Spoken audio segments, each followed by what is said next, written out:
রবীন্দ্রনাথ ঠাকুরের কুঠিবাড়ি শিলাইদহ, কুমারখালী, কুষ্টিয়া। বাংলাদেশের কুষ্টিয়া জেলার একটি অন্যতম পর্যটক স্থল। এটি কুষ্টিয়া জেলার কুমারখালী উপজেলার পদ্মা তীরে অবস্থিত।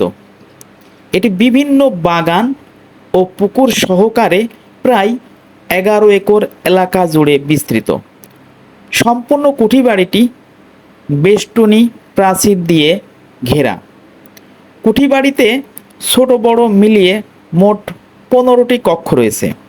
বর্তমানে শিলাইদহ কুঠিবাড়ি সংরক্ষিত একটি জাতীয় ইমারত। সরকারি উদ্যোগে এখানে ঠাকুর স্মৃতি জাদুঘর প্রতিষ্ঠিত হয়েছে। বিশ্ব দরবারে বাংলাদেশের সমৃদ্ধ ইতিহাস ও সংস্কৃতিকে তুলে ধরার পেছনে এক বিরাট অবদান রেখেছে শিলাইদহর কুঠিবাড়ি। জায়গাটির সঙ্গে জড়িয়ে আছে বিশ্বকবি রবীন্দ্রনাথ ঠাকুরের জীবনধারা এবং সাহিত্যকর্ম। রবীন্দ্র ভক্ত সহ অন্যান্য ভ্রমণপ্রিয় মানুষগুলোও রোমাঞ্চিত হন বিখ্যাত সাহিত্যকর্মগুলোর জন্মস্থানকে কাছে পেয়ে।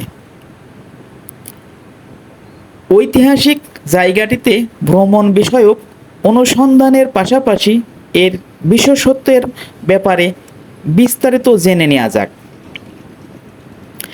শিলাইদহ রবীন্দ্র কুঠিবাড়িটির অবস্থান বাংলাদেশের দক্ষিণ পশ্চিমাঞ্চলের জেলা কুষ্টিয়ার একটি উপজেলা কুমারখালী এর অন্তর্গত শিলাইদহ ইউনিয়নের পর্যটন গ্রাম হিসেবে স্বনামধন্য এলাকা শিলাইদহ। গ্রামের পাশ দিয়ে বয়ে যাওয়া পদ্মা নদী কুষ্টিয়া থেকে আলাদা করেছে পাবনা জেলাকে। কুষ্টিয়া জেলা শহর থেকে 15.41 কিলোমিটার দূরত্বে অবস্থিত রবীন্দ্রনাথ ঠাকুরের কুঠিবাড়ি।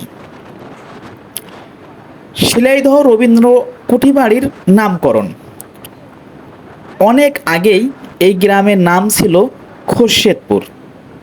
অনেকের কাছেই এটি কসবা নামেও পরিচিত ছিল। 1850 সালে গ্রামটি কিনে নিয়েছিলেন জোড়াসাঁকোর ঠাকুর পরিবার। তারও আগে এখানে ছিল একটি নীলকুঠি, যেটি নির্মাণ করেছিলেন শেলি নামের একজন নীলকর। গ্রামের পাশ দিয়ে পদ্মার পাশাপাশি গোড়াই নামেও আরও একটি নদীর প্রভাব ছিল। দুই নদীর মিলিত প্রবাহে সৃষ্টি হতো গভীর ঘূর্ণিস্রোত, যাকে স্থানীয়রা দহ বলতো। ঘূর্ণি আর সেই নীলকরের নামের সঙ্গে জুড়ে গ্রামটি পরিচিত লাভ করে শেলিদহ নামে। সময়ের সঙ্গে সঙ্গে এই শেলিদহ বদলে গিয়ে হয় শিলাইদহ। রবীন্দ্রনাথ ঠাকুরের কুঠিবাড়ির ঐতিহাসিক বিশেষত্ব 1807 সালে রামলোচন ঠাকুরের কাছে শিলাইদহের জমিদারিত্ব পান দ্বারকানাথ ঠাকুর। এই দ্বারকানাথ ঠাকুর হচ্ছেন রবীন্দ্রনাথ ঠাকুরের পিতামহ। রবীন্দ্রনাথ জমিদারি দেখাশোনার জন্য সর্বপ্রথম এই গ্রামে এসেছিলেন 1889 সালে। এই তল্লাটে তার জমিদারি ছিল 1901 সাল পর্যন্ত। এখানে বসেই তিনি সৃষ্টি করেছিলেন সোনার তরী, চিত্রা, চৈতালি ইত্যাদি। এছাড়াও গীতাঞ্জলির মতো তার বিখ্যাত সাহিত্যকর্মগুলোও এখানে তার সঙ্গে দেখা করে গেছেন স্যার জগদীশচন্দ্র বসু, দ্বিজেন্দ্রলাল রায়, প্রমোদ চৌধুরী সহ আরও অনেক গুরুত্বপূর্ণ ব্যক্তিবর্গ। 1905 সালে এই কুঠিবাড়িতে থেকেই তিনি লিখেছিলেন আমার সোনার বাংলা আমি তোমায় ভালোবাসি এই গানটি। পরবর্তীতে এটি বাংলাদেশের জাতীয় সঙ্গীত হিসেবে স্বীকৃতি পায়। 1912 সালে এখান থেকেই তিনি শুরু করেছিলেন তার গীতাঞ্জলি কাব্যগ্রন্থের ইংরেজি অনুবাদ, যার জন্য তিনি 1913 সালে নোবেল পুরস্কার পেয়েছিলেন।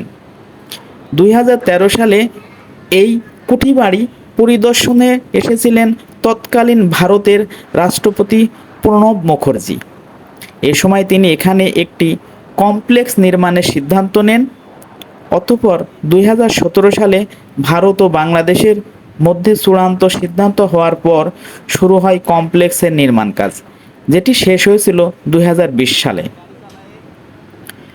2018-তে একটি বাঁধ নির্মাণ করা হয়েছিল কুঠিবাড়ি রক্ষার জন্য, কিন্তু বাঁধের এক অংশে ধসে পড়েছে। 4 বছর পর ধসে পড়া বাঁধের আরও একটি অংশ ধসে পড়ে। শিলাইদহ রবীন্দ্রনাথ কুঠিবাড়ি কি দেখবেন?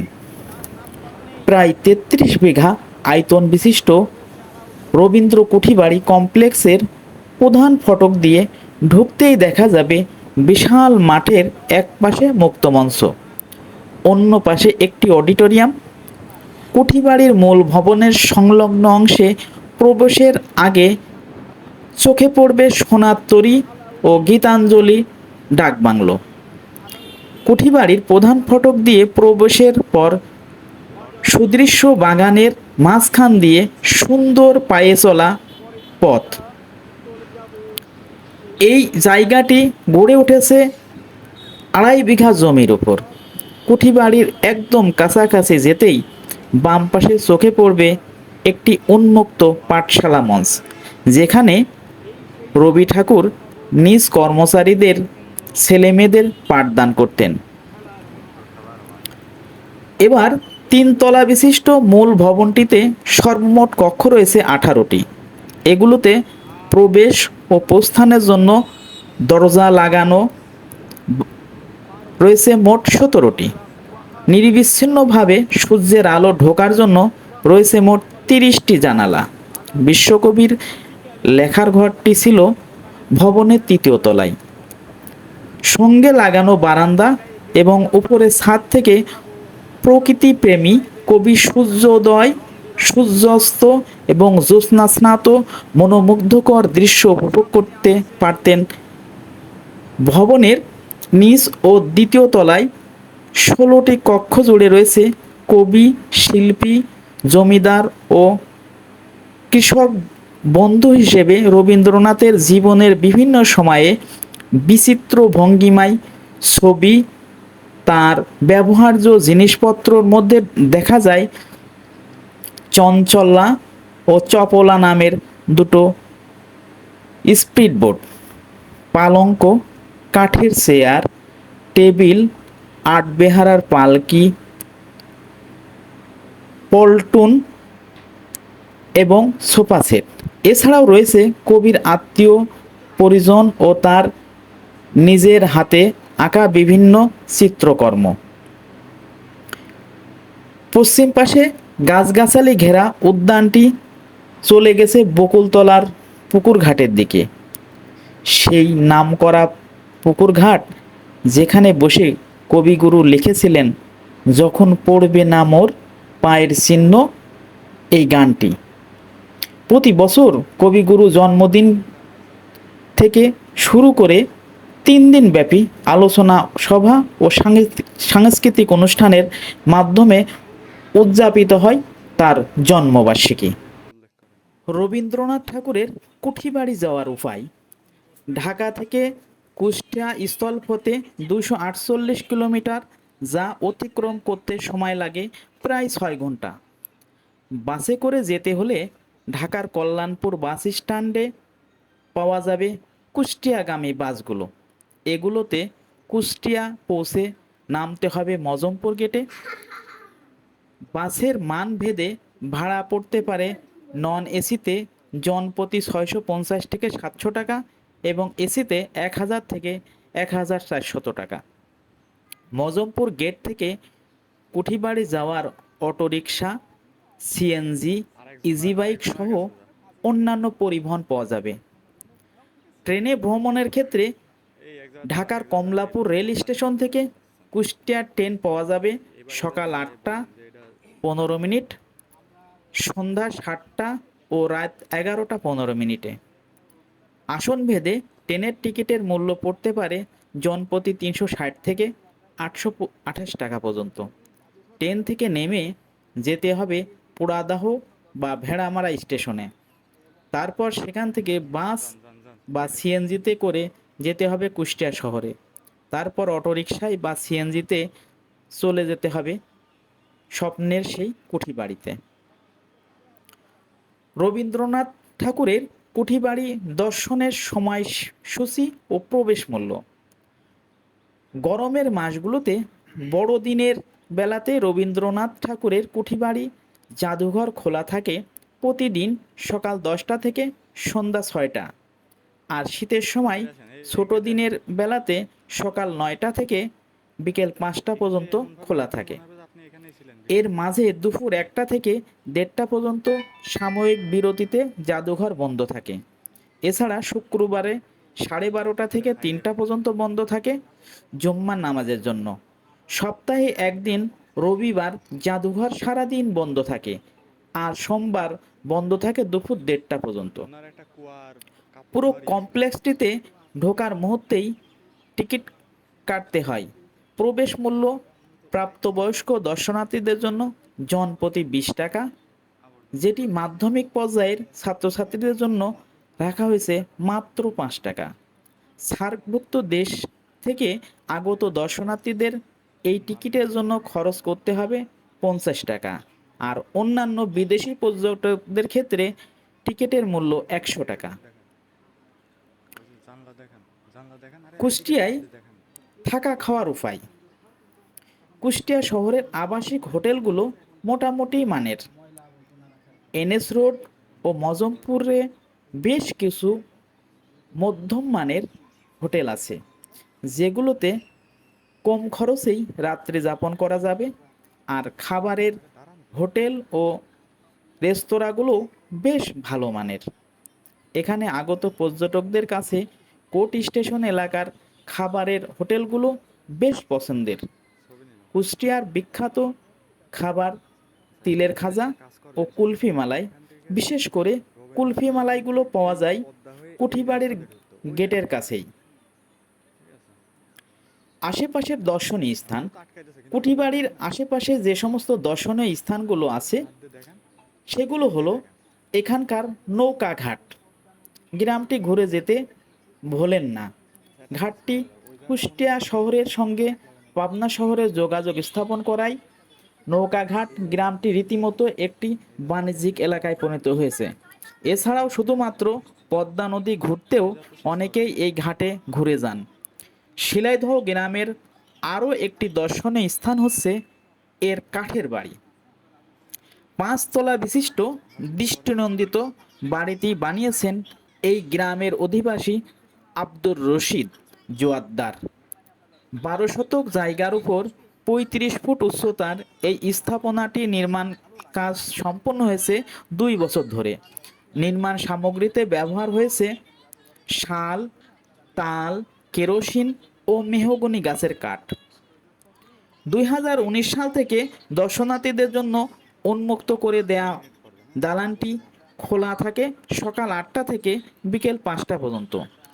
কুঠিবাড়ির খুব কাছে হওয়াতেই এখানেও প্রচুর ভিড় জমে পর্যটকদের।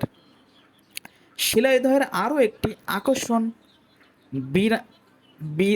বিরামপুর জমিদারির সদর কাছারি। এছাড়াও গড়াই নদীর সৌন্দর্য উপভোগ করার জন্য অনেকেই ঘোড়ার ঘাট হয়ে কুঠিবাড়ি আসেন। বর্ষায় অতিবৃষ্টির সময় এখানে নৌকা ও বাঁশের সাঁকো দিয়ে পারাপার হতে হয়। শীতের শুষ্ক সময়টুকুতে নৌকার পথটুকু শুকিয়ে যায়, বিধায় পায়ে হেঁটে সাঁকো পর্যন্ত আসতে হয়। বাংলাদেশের পুরনো অভিজাত সাংস্কৃতিক অবকাঠামোগুলোর মধ্যে অন্যতম কবিগুরু রবীন্দ্রনাথ ঠাকুরের শিলাইদহ কুঠিবাড়ি। এর মাধ্যমে 19 শতকের শেষের দিকের স্থাপত্যশৈলের প্রমাণ পাওয়া যায়। এটিকে সংরক্ষণের জন্য সরকারি মহলের যতটুকু দায়বদ্ধতা রয়েছে, তেমনি দায়বদ্ধতা রয়েছে এখানে ঘুরতে আসা প্রতিটি পর্যটকেরও। এখানে ঘুরে বেড়ানোর ক্ষেত্রে বিশেষ করে স্থানীয় সহ দেশের অন্যান্য প্রান্তের ভ্রমণ পিপাসুদের অবশ্যই এখানকার পরিবেশগত পরিচ্ছন্নতা প্রতি খেয়াল রাখা জরুরি। এখানকার পাঠাগার ও জাদুঘরের ড্রোন উড়ানো ও পুরনো জিনিসপত্র হাত দেওয়া ব্যাপারে নিষেধাজ্ঞা রয়েছে।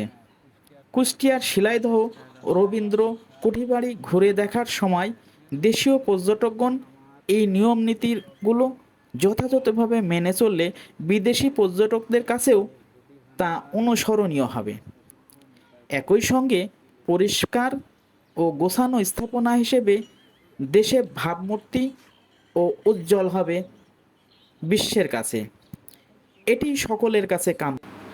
দর্শক শ্রোতা, আমি আপনাদের দেখাচ্ছি বিশ্বকবি রবীন্দ্রনাথ ঠাকুরের কুঠিবাড়ির দৃশ্য।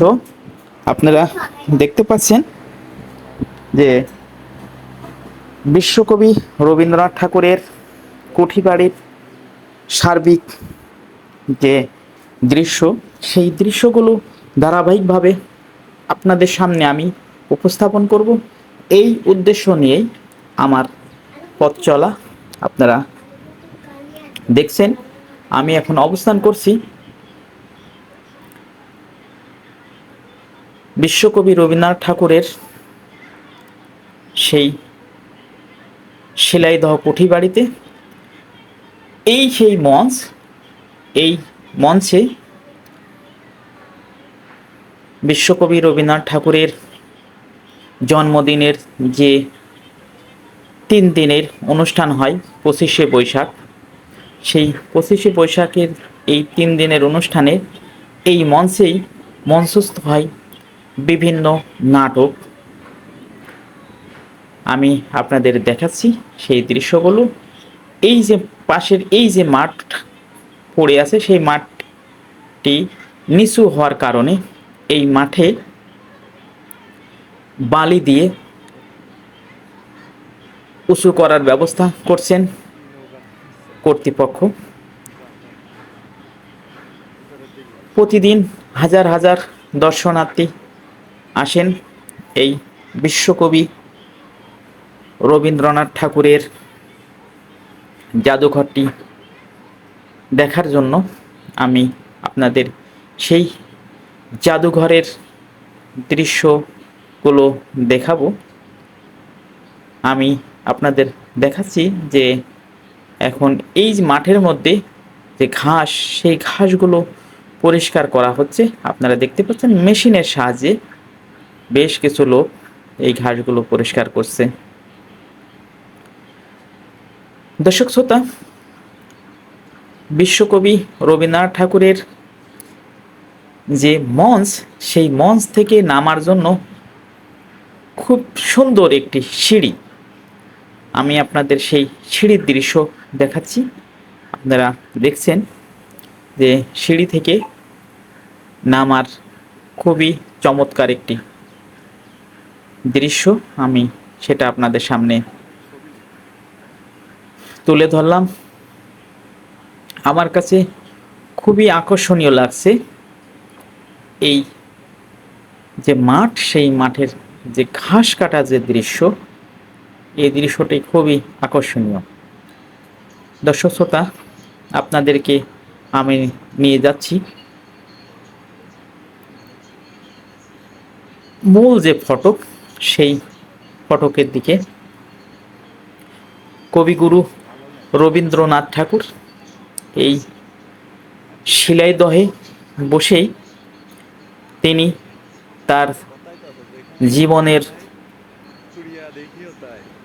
অনেকটি সময় অতিবাহিত করেছেন। এখানে বসেই তিনি বিভিন্ন কাব্য রচনা করেছেন। দর্শক শ্রোতা, তাই তো দেশ বিদেশের বিভিন্ন ভ্রমণ পিপাসু ব্যক্তিগণ ছুটে আসেন এই বিশ্বকবি রবীন্দ্রনাথ ঠাকুরের এই জাদুঘরের দর্শন নিতে এমনই এক দর্শনীয় স্থান কুষ্টিয়ার নিকটবর্তী কুমারখালী উপজেলার শিলাইদহ গ্রামে অবস্থিত শিলাইদহ রবীন্দ্র কুঠিবাড়ি। এই রবীন্দ্র কুঠিবাড়ির মূল ফটকে আপনারা দেখতে পাচ্ছেন যে বিভিন্ন দর্শনার্থী তারা রবীন্দ্রনাথ ঠাকুরের এই কুঠিবাড়ি দর্শন করার জন্য তারা যাচ্ছে। আর এই রাস্তার দুই পাশে খুবই সুসজ্জিত সুন্দর সুন্দর ফুল গাছ আছে। আমি এরকম একটি ফুল গাছের দৃশ্যই আপনাদের সামনে উপস্থাপন করছি। আপনারা দেখতে পাচ্ছেন যে খুবই সুন্দর চমৎকার একটি উপভোগ্য দৃশ্য আমরা আপনাদের সামনে উপস্থাপন করছি এবং আপনাদেরকে আমরা নিয়ে যাচ্ছি কবিগুরু রবীন্দ্রনাথ ঠাকুরের যে জাদুঘর, সেই জাদুঘরের দিকে। এত সুন্দর করে সুসজ্জিত করা আছে এই রাস্তাটি, আমি সেটি আপনাদের সামনে উপস্থাপন করছি। এইরকম এই জাদুঘরের চারপাশেই খুবই সুন্দর মনোমুগ্ধকর রাস্তা আছে। আমি আপনাদের সামনে এই রাস্তার দৃশ্যগুলো তুলে ধরছি এবং রাস্তার দুই পাশ দিয়ে দেখতে পাচ্ছেন খুবই সুসজ্জিত, খুব চমৎকার ফুল গাছ লাগানো আছে। আমি আপনাদের সামনে এই দৃশ্যগুলো তুলে ধরছি। দর্শক শ্রোতা, আপনারা উপভোগ করছেন কুষ্টিয়া জেলার একটি ঐতিহাসিক স্থান, ঐতিহাসিক নির্দেশনা, ঐতিহাসিক স্থাপনা, যে স্থাপনাটি দেখার জন্য দেশ বিদেশ থেকে ভ্রমণ পিপাসুরা ছুটে আসেন রবীন্দ্রনাথ ঠাকুরের কুঠিবাড়ি পরিদর্শন করার জন্য। সেই কুঠিবাড়ির মূল যে ফটক বা গেট, সেই গেটের সামনেই আমি অবস্থান করছি এবং আপনাদেরকে দেখাচ্ছি এই রবীন্দ্রনাথ ঠাকুরের কুঠিবাড়ির দৃশ্য। আমার দুই পাশে দেখতে পাচ্ছেন ছোট ছোট দুটি ঘর আছে এবং আমার পিছনেই সেই কাঙ্ক্ষিত জাদুঘর, যেই জাদুঘরটি দেখার জন্য হাজার হাজার দর্শনার্থী বিভিন্ন এলাকা থেকে ছুটে আসেন এবং ভিড় করেন। এই জাদুঘরের মধ্যে কবিগুরু রবীন্দ্রনাথ ঠাকুরের ব্যবহৃত বিভিন্ন তৈজসপত্র আছে, সেগুলো আপনারা যখন আসবেন সরজমিনে আসলেই এই দৃশ্যগুলো উপভোগ করতে পারবেন। আমি কর্তৃপক্ষের নির্দেশনার কারণে আমি আপনাদের জাদুঘরের ভিতরের দৃশ্যগুলো দেখাতে পাচ্ছি না। আমি আপনাদেরকে বাইরে থেকেই যতটুকু দেখানো যায় আমি চেষ্টা করছি দেখানোর জন্য। আপনাদের যদি সময় হয় তাহলে অবশ্যই চলে আসবেন কুষ্টিয়ার কুমারখালী উপজেলার শিলাইদহ নামক যে গ্রাম, সেই গ্রামের বিশ্বকবি রবীন্দ্রনাথ ঠাকুরের এই কুঠিবাড়ি, এই কুঠিবাড়িতে এসেই আপনারা নিজেরা উপভোগ করবেন